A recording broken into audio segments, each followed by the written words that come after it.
What if you didn't need a big traditional publishing deal to break in and even dominate in retail stores? It's kind of odd when Amazon is like an infinite shelf. It can store, tens of millions of books to be thinking about. But wait, what if I got my book onto the shelf at my local indie bookstore? Or not even, as we'll talk about indie bookstores, but any kind of store. The truth is that retail still drives so much of the consumer economy. And even when it comes to books, so many books are bought and sold. And what I love about it is actually what makes it challenging. Yes, limited shelf space can be tough. It's not easy or overnight to get into retail stores. But once you're there and once you build those relationships, it's a moat. There can only be so many books on the shelf, which means that for the readers who are there, it's actually a bit easier to find yours versus Amazon or online. You're having to compete with endless new books flooding the shelves. That just can't happen in an in-person retail store. And as we think about beyond the book and the future of publishing, these sorts of relationship-oriented moats that intersect with the real world are going to be more important for authors like you to grow your business. Whether you're just getting started or making 6 figures a year as an author, I think that you need to be really carefully thinking about your retail strategy over the next couple of years here, because there's going to be a lot of authors, indie authors in particular, who do really well in retail. And I brought on maybe the most accomplished and brilliant person to actually speak about this. So essentially, Roberta, she wrote this incredible book called Shelf Talk. If you haven't read it, just read it. The ebook is like very affordable, and what makes it awesome is it's a crash course on how to break into retail. Like, it covers everything you need to know. So Roberta Townes is just brilliant. She has years and years of retail experience at a senior level. She knows what it's like to be a retail buyer, and she knows what it's like to help entrepreneurs starting all different kinds of businesses break into retail. And with Shelf Talk, her book, she helps you do exactly that. So the link to Shelf Talk is down below. I seriously just could not recommend it more. Today in this podcast, we're going to dive deep and apply what Roberta wrote in Shelf Talk specifically to authors and get her thoughts on creative ways you can break into retail and how you can structure these deals so that you can get more sales and actually make retailers love wanting to work with you. Because the more retailers love working with you, the more books they'll buy from you, the more shelf space they'll give you, and the more retailers who will eventually come knocking on your door. So this is a great podcast. I hope you enjoy it. Let's dive into it. Roberta, I am so excited to be here with you today.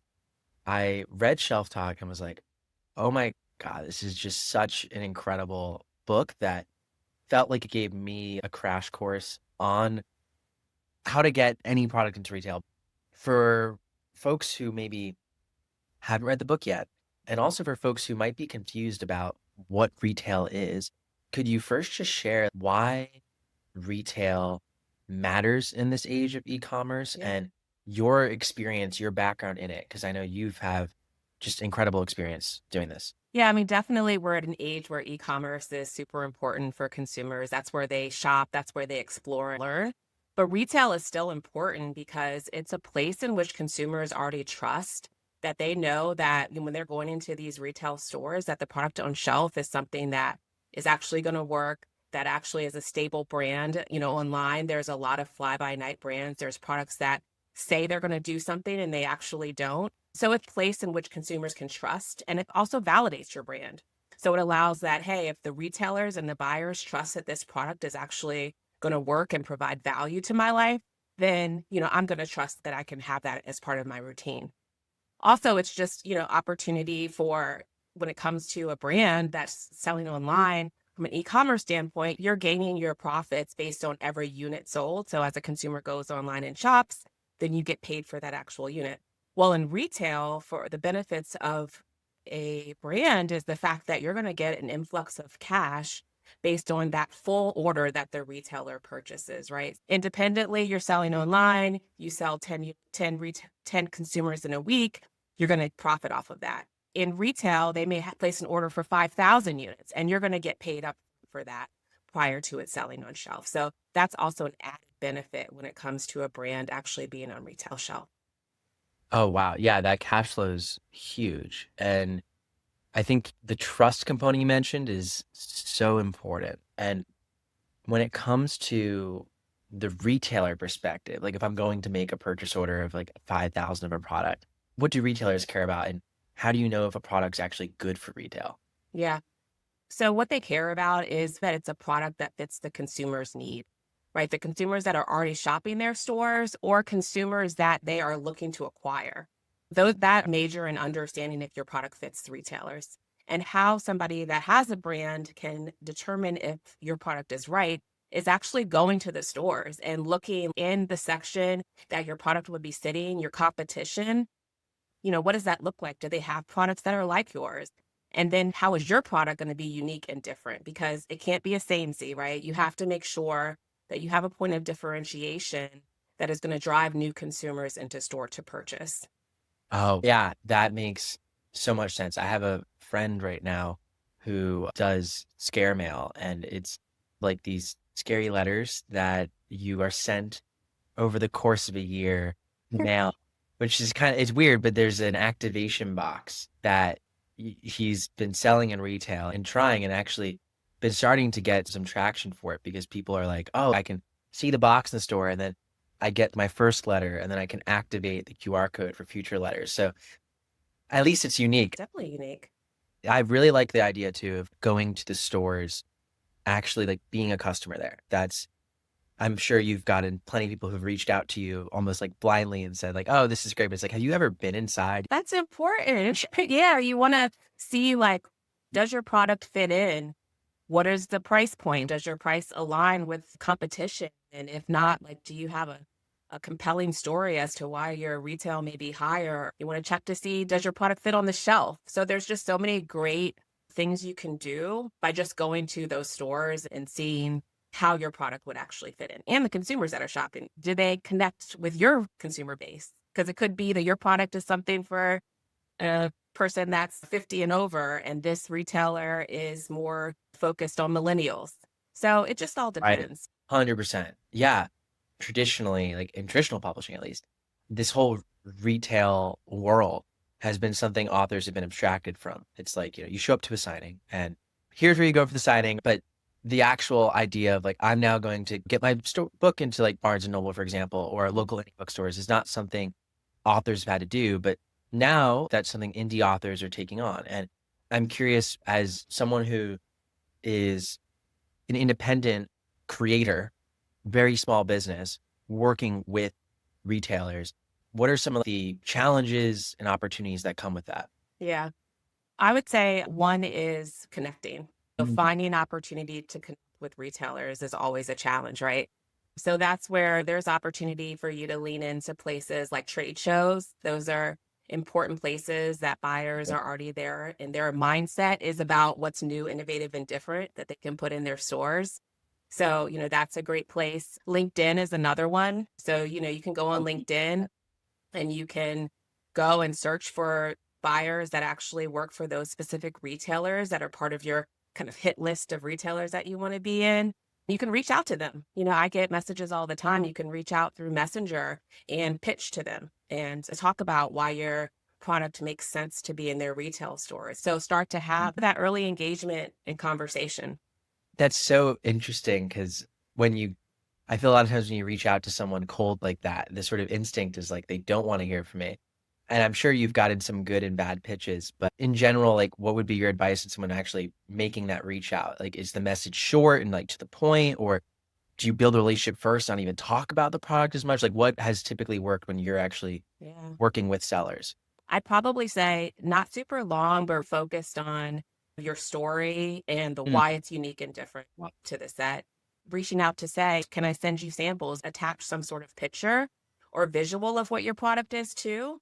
For a buyer, it's an instant thing to look at to say, does this even make sense to continue conversation? So I would recommend that. Sometimes I'll get messages in my LinkedIn, and for me, it's like, what's the story? What's it about? You definitely want to have some sort of early connection and story alignment versus just sending a picture of your product. And imagine you go into the store and there's an empty shelf space. Just slide it in, take the picture, and then obviously pull it off. Then be I've like, seen okay, that. yeah. I've seen that. Oh no, that's awesome. So when you are actually getting these messages or at a trade show Mhm. and different places you'll be interacting with sellers as a buyer. When do you go, we have to stock, this is great? Or I guess vice versa. When are you like, no, not this one? Yeah. So traditionally, what happens is that you have your first interaction with a buyer, whether it's through trade show, whether it's LinkedIn, whether you can also go on retailers' websites. And if you scroll all the way to the bottom, a lot of times there'll be a place in which you can submit your products for consideration. And Mm, so the next steps off of that, if a buyer says, you know what, this makes sense, I want to learn a little bit more about it, you'd have like a formal pitch. And what that looks like is basically it's either going to be a virtual pitch or you come to the retailer's business and you have a formal pitch. You're going to talk about like your product, why you started it, marketing, so how you're driving consumers today, and most importantly, like how you're going to drive consumers to these retailer stores, right? Your assortment, and of course, providing samples. And then from there, they go back to say whether it makes sense to put in the assortment or not. yeah, that makes total sense. And when it comes to actually determining things like price point and even things like packaging, oftentimes we're like, we know what the product is, especially as creators and start with our stories, but the packaging and price point could be like really difficult parts of it. How should we go about that? Yeah. I mean, for pricing, like I said, it's definitely important to go to the stores to understand what the price point and ranges are that already exist in the store, because that is consumer mindset of how they like what they've already focused on spending for a product that falls within your similar products. If you are already selling online at a higher price than what you see online, you're going to want to be able to speak to why consumers are going to buy your product that is priced higher than everyone else in the Mm, set. Whether it's because you already have a huge consumer base that you know you can drive to stores and they're used to spending that amount. Maybe you have a unique ingredient or a product that is truly different and sets it apart. And then you want to have confidence that if you price your product higher, that you're actually going to sell it, right? So you want to look at those and really understand where you fit in and feel confident with whatever retail you're suggesting is going to be good for consumers, but it's also going to be good for you and your profit. yeah, so interesting. And it's funny because the retailer seems much more aligned with the consumer than maybe one would think at first instinct. It's like, oh, well, they just want the most expensive thing to throw in there. But it's like, no, you're really thinking about what's going to be the best price point for the consumer. You have to win out competition over other retailers as Yeah. well. Thinking customer first is the way. I love it. Yeah. So a lot of authors, we have physical books and products that could be sold, but there's also digital things that authors do as well, whether it's art. I've seen so much character art that people do. Could be an audiobook as well that goes along with the physical product. I'm curious if you've seen these sorts of physical plus digital bundled together, if that's something that folks are open to that might actually increase the perceived value and price point. I'm curious what you've seen in terms of creative things in there, or even if you haven't seen it, how you think a retailer would approach that. I have seen, for example, where a consumer can buy a product in store and then buy a book via an ebook that supports it once you get home via like a QR code. So I Yeah. have seen that opportunity. I think the most important thing is like if you have this bundle in which you want to pitch, that it's clear in the consumer's understanding of what they're getting. Mm, However you communicate and showcase that, whether it's information via QR code or opportunity to add maybe a sign in store that sits next to your physical product that talks about the support that they're going to be getting from an external standpoint. You just want to make sure that you're clearly being able to communicate that and define that for the consumer. it's so interesting because I feel like a lot of the sort of interesting retail opportunities that I get excited about for authors are, when we think about retail, we all know bookstores. If you're writing romance, are there like candle shops you're able to be in? Yeah. That's like a whole segment of stores that you might have like less competition in, but also like could be very valuable to the consumer. So thinking about how you can like almost even to is along those lines, maybe even work with the retailer to say, hey, like, could there be a bundle with like existing products and a book? Because a lot of times the book is like kind of can be like an add-on to a different experience. Like in horror, I know like there's a lot of horror shops. There's escape rooms for like Hmm. mystery. Retail's like a lot bigger than I mean, retail is almost everything. It Yeah. is, right? Like, it's wild. Okay, I love it. Yeah. Now, And to that, I think I love that you said that because I think that, a lot of people, when they think retail, they want to be a big box immediately. But to what you're saying, there's so much opportunity to find maybe more local places, smaller retail chains that you can start in to understand like how your product fits in within that set, how to drive consumers to those stores, understanding logistics and like really figuring out how to win in retail before you look to expand in a bigger play. and it is bigger plays because I mean, everyone's dream is like to, be in like, whatever Walmart. It might not be literally Walmart, but like, to be in the stores that are everywhere. Are they looking at like sales history in other stores? Like the bigger you get, are there like other requirements in addition to just like the product and the price and all that? Yeah, I mean, it honestly, it depends. If you are selling D2C and you're performing exceptionally well there and you have a strong community that you can talk about, that it's going to, of course, again, drive consumers to store, you don't necessarily need to have like you don't necessarily have to have sales in smaller retail channels to support Interesting. that because it's all about your product and you being able to speak to how it's going to be incremental to their set. A lot of times when it comes to bigger retailers, they actually want brands that aren't in other retail chains, like big ones. Like you can be, like I Yeah. said, it's great to start with smaller ones, but it's opportunity because retail is competitive. Their most competitive place is e-commerce. And so the goal of having brands in retail stores is that you're attracting those consumers to come into store. And retailers are selfish. They only want people to come to their store to get your product. That's actually a win if you're not in, a lot of stores before you go into maybe a Walmart because, that's actually a added bonus if you can say that you're going to have exclusivity to sell your product in store. Oh, that's so cool. Yeah, that's such a to see the retail buyer mindset on that because that's not, I think, someone's instinct as an entrepreneur. You kind of go into it and you're like that FOMO or like a imposter syndrome, right? Of like I don't belong here, right? Hmm. But you're kind of saying actually the fact that you're not here or anywhere else by proxy is actually an advantage. That's a really cool takeaway. Yeah. Now, when it comes to actually thinking about the partnership you make with the retailer, I know in Shelf Talk you dive in a lot into like how to think about I was very helpful thinking about like what can go wrong, the contract. I think about it. It was Yeah. really, really great. But at a high level, what actually makes a good or great partnership between, a supplier and a retailer? Yeah, I would say one is making sure that once you are on shelf, that you have a strong marketing plan that starts from day one. Mm, So you don't want to believe and trust that all of your sales and consumers are going to come from the people that already shop those stores. Because again, like you even mentioned, there's everything in those stores, right? How are you going to actually drive consumers to your product that's on the shelf? So, a lot of people believe that, oh, I'm in Walmart, I'll just take Walmart's consumers and I don't have to do anything. Well, you actually still have to really have a plan on how you're going to attract the community that already shops you, that you already have a relationship to now come into the stores. So that's number one. You don't want to sit and wait a couple of months before you have a plan for that, but that you're implementing it from day one.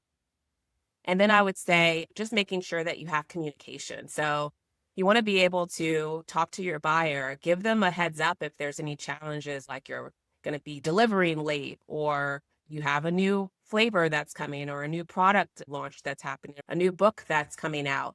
Give them early awareness and let them kind of follow up on the journey with that. So just consistent conversation and communication, knowing where you are from a sales perspective and following up to say, if you're not hitting the mark, what can you do? Ask them for suggestions because they have so many brands that they work with, so they can give you some great insight. And then lastly, I would just say not overcommitting. So just making sure that the things mm. that you're saying you're going to do, you really know that you can actualize. Yeah, you don't tell, hey, we're gonna ship you 5,000 books and it ends up being 500. Exactly. Yeah, I can Yeah. only imagine the disasters that on the retail side. That's like we have all this empty shelf space now, and Yeah. And for the person and for the actual brand that's shipping it, or, you're shipping your books, you're going to actually get charged. So there's a fee that's going to be assessed to that if you say oh, you're going to deliver something and you don't, right? Because that's a PO commitment that you're going to deliver and you don't deliver on time. yeah, so very, very, And that's another reason actually starting small is probably a Mhm. great thing for most people because once you get to the big purchase orders, big commitment, big responsibility, training wheels can be nice. I also am wondering when it comes to when you are the retailer, like in addition to just driving traffic, is there anything else that you've had partners and suppliers do over the years that's just made your life as a buyer easier? 'Cause that'll hopefully make you want to buy more from us if we make your life. Yeah, I think the biggest thing is just making sure that you are aware of performance Mm, and driving that. So being the owner of driving your sales, whether that is thinking about things externally you can do to drive consumers in and things you can do internally, like promotions, book signings, like you talked about, in-store opportunities that you are leveraging what you can from a financial aspect so that you're consistently doing things to drive sales. that makes so much sense. I don't know if you know the YouTuber Ryan Trahan. I don't. He's got this like, what is it called? I'm forgetting the name of it. Oh man, it's a candy he has in Target. Oh, Yeah. I know who you're talking Oh, about. Yeah, right. Joyride. He's done like these huge YouTube shorts around like just driving traffic. He wants to Mhm. become like the number one selling candy in Target. So he's been having the leader. I mean, it's been a huge deliberate push because Target's the one retailer there. And for a time when I was at Feastables was a very similar thing where go back to kind of your earlier point on like the e-com versus retail point. Feastables found that direct consumer literally failed for that product entirely because when people bought chocolate, their buying journey is not to go buy it online, it's to go to the store and buying other things. And then you go, oh yeah, I'm hungry, like the chocolate looks good. So you're not buying it online, you're buying it only in person. So then it's like the whole buying journey changes. So there's some products that are really built for in-person retail and aren't even designed for e-com. And that's actually like, and it's a really good thing authors can think about then is there something that you're able to create from a format perspective where it's more attractive for it to be in retail versus being sold online at all. Because then you give customers like right now you can't buy Feastables online really. You have to go in person. And that obviously makes the marketing so much easier because I find a lot of authors, they'll be like, oh, but I want to sell, I'm already selling on the other online retailer, Amazon, Yeah. right? They don't want to eat away the organic discovery there. But it's like also if you're not driving traffic to Walmart or wherever else you are, you're also going to be losing out on that channel. So like how do you split both? Whenever you split customers between places, you just cause confusion. So there's a world in which you think about like truly product first.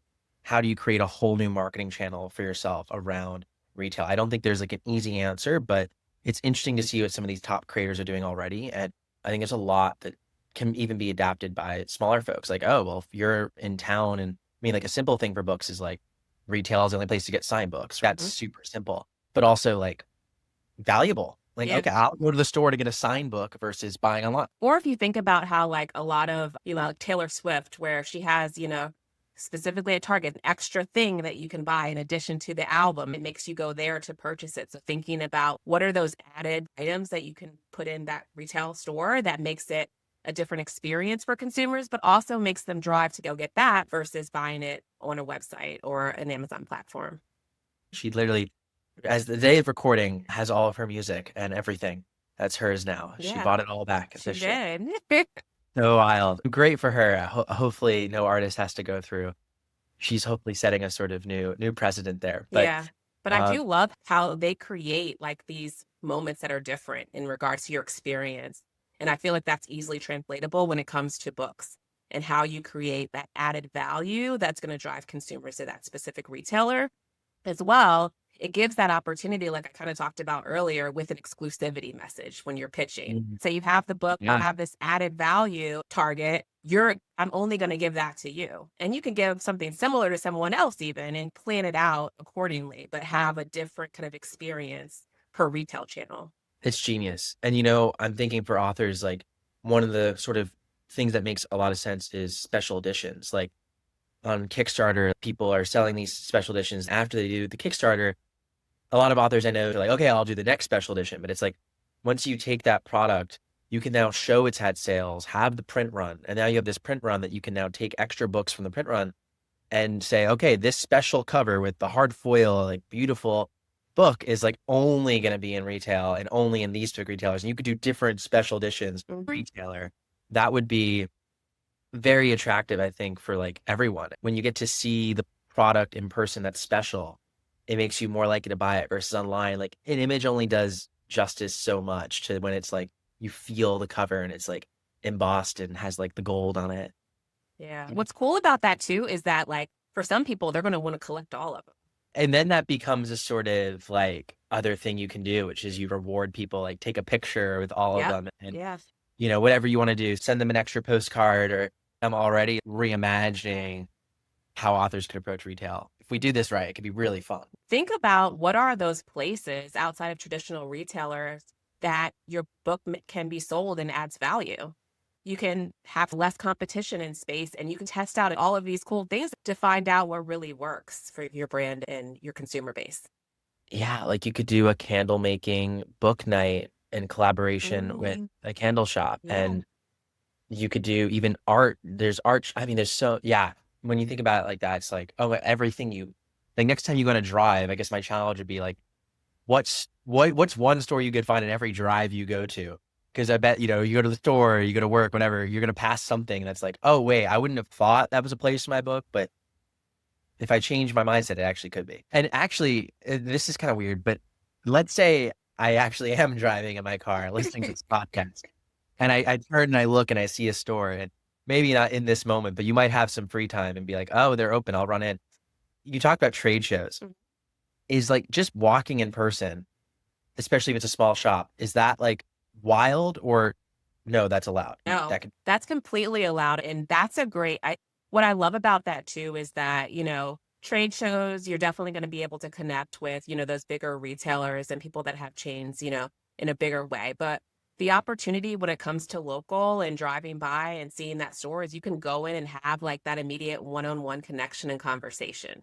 A lot of people that, start off and getting into local retail, that's what they do. They go into the store with their product, with your book, and you ask for a manager and you just start pitching right there. A lot of people, especially like I know with Whole Foods, and they have a lot of regional assortments, and they'll go into regional stores, I mean, and just ask for a manager because they actually are part of the decision makers. But yeah, I would definitely suggest that, have your books in your car at all times. And when you're driving by, go in there and pitch your idea. And if it's something unique and different, like we just kind of brainstormed on, I think that's even more compelling.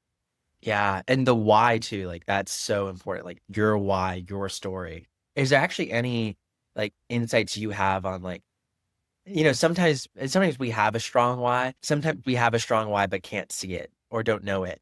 Is there any like sorts of tips or tricks you have when someone's trying to like distill their story to someone? Yeah. I mean, I would probably just say, just really sitting to understand why you wrote the book. What was the reason as to why? What is the motive and consumer that you're trying to reach? And what are you trying to say? It really just starts with that. It's honesty, it's transparency, and it's the core of why you even wrote it. Yeah, because ultimately the retailer builds trust with consumers. You have to build trust with the retailer, and then it has to start from an authentic place. Yeah. I love it. And that's what This is makes, honestly, that's what makes retailers want to have indie brands in their stores, is because everybody's story is different and it brings a certain connection for consumers versus big box brands or bigger products that don't have a real connection piece to them. Yeah, because the retailer is gonna if you get connected to a product and a retailer, the retailer wins because you're now more connected by proxy to the retailer, and you're gonna want to come back to discover new things. That is so awesome. And the incremental point too, which I know you highlight in your book, it was one of like the sort of takeaways for me. I was like, wow, is really important. Like not being competitive with something else too is like mind blowing. Which let's talk about your book because I absolutely loved it. How did you come to write Shelf Talk? What inspired it? Because it feels like kind of I looked up books on retail. Like this was like the best one. There was nothing else even. Thank you. I swear. Like, I'm buying this. It's great. So how did you come to write this book? So I've been in retail in some capacity for over 20 years and in buying specifically for over 15. And what I've seen over that period of time is really a big difference between indie brands connecting with retail buyers, getting on shelf, winning and being successful versus like the big box brands that already have a strategy. They already know how to win. They know how to get in front of those buyers. And so with that big difference, I've thought about how can I help those indie brands to get a little bit more equal playing field so that they're educated and really understand all of those things, how to find retail buyers, how to connect, how to pitch Mhm. properly. And then once you're on shelf, like how to actually perform well and be successful. I thought, well, let me write a book. And just from a buyer side of view, which I didn't see a lot of that out there, like really showing from a buyer's perspective, like what are the things that make a winning brand, and really just talking about and giving some insights, some tips and steps that can help indie brands create a proper retail strategy. I love it. And honestly, like, there's no reason why if you've listened to this podcast and you're like, oh, this is really interesting. If you want to dive into retail more, like before you stop and walk into the next store, although that's great too, just read the book because it's really one of the most actionable books I've had in a given topic. If anyone listens to the podcast, I read a lot. And it was just like one of those things where you're like, oh, I understand this so much better than when I picked it up. That's really awesome. And so you also have a podcast, right? Where you also love Yeah. it. So I wrote the book in 2019, self-published in 2020. And then just over the course of the couple of years, I'm like, what's a bigger way that I can communicate and teach people what's in my book? If I'm showing the side from a buyer's perspective, it would be cool if I could get founders to tell their side of the story on how they were able to build a brand and get in retail stores. My podcast is called Shelf Talks, and it's where I interview female founders that have not only launched a brand, but have successfully gotten their brand into retail stores. And it's just another great place to get a lot of tips when you're building your retail strategy. Love it. No, that's amazing. And a challenge for folks listening. There's so many incredible women authors I know listening. You will be a future guest. You listening because you're gonna crush in retail. I love it. It's so great. You've carved out a really unique space. And seriously, I've listened to a lot of industry podcasts in our industry, and I'm really grateful for you bringing your perspective to us. Now, before we end it off, I'm curious if you have any like last tips and insights for folks who are looking to break into retail, if there's anything quick that we didn't cover. And then, of course, share with us explicitly, just so everyone can hear it, the URL of the book and the website. So we can head on over there. I think the biggest takeaway is like, don't think because you're a small brand and just starting off that you can't be in retail stores. You just have to make sure that you have a true plan and direction and strategy on how you want to get there. Some people think, oh, well, I have this book. People really don't know me. Like I'm never going to be in stores, but there's always opportunity and people are always looking for differentiation in their assortment. You just have to make sure that you're choosing stores that make sense for you and the consumer that you're trying to reach, and that you're able and ready to support them from a marketing perspective, from a replenishment perspective, and all of that. Absolutely incredible. Yeah. Yeah. So it. And then for Shelf Talks, the Shelf Talk book is, of course, available on Amazon, as well as you can go to my website, shelftalks.com. And you can see the book and purchase. It'll actually just link you back to Amazon. But there's also some blogs in there on people that I've interviewed on the podcast. If you want to read and you're not a podcast listener, which everybody on here is a podcast listener, but if you wanted to reach and get some tips, it's on there as well. Amazing. That'll all be linked in the description as well. Which, by the way, Shelf Talks is such an incredible domain. I'm glad you got the .com there. I'm a guy who appreciates a good domain. Oh. It's great.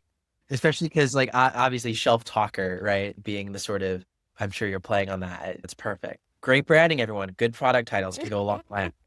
Well, this was amazing, Roberta. Thank you so much for your time. And yeah, no, this is great. Great. Thanks so much. And that was it for this episode of the podcast. Thank you so much for listening. Roberta, you're amazing. So thank you for coming on.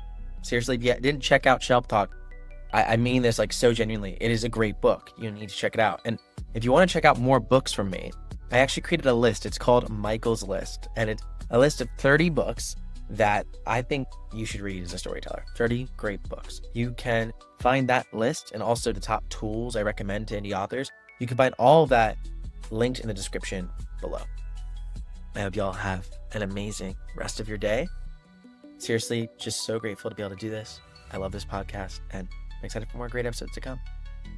If you can, I'd love if you rated it on Spotify, rated it on Apple Podcasts, or subscribe to the YouTube channel. And in the meantime, don't forget, together, we are boundless.